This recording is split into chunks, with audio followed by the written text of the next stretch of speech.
ஏ ராசாத்தி, தண்ணி கொண்டா. சுத்த பத்தமா தானே இருக்கு, யாரும் புலங்கலையே. ஆமா, நீங்க மத்தவங்க புலங்காத மாதிரிதான் பேசுவீங்க. உட்கார்ல, திருவிழா முடிகிற வரைக்கும் சுத்த பத்தமா இருக்கணும்ல. அப்புறம் எதுக்கு இங்க வந்தீங்க? ஏ, வெளியே ஏதோ சத்தம் கேக்குது, போய் பாருல.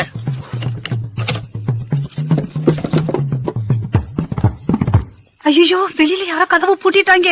என் புருஷனா இருக்குமோ? அவன் கோயில லைட்ல கட்டிக்கிட்டு இருக்கான். ஐயோ, என்ன பண்றது?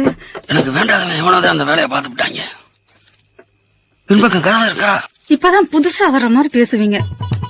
இதுக்கு தாண்டி ஒத்த வாசல வச்ச வீட்டுக்கு வரக்கூடாதுங்கிறது. இவ வேற எல்லாத்தையும் பூட்டி வச்சுக்கிட்டு.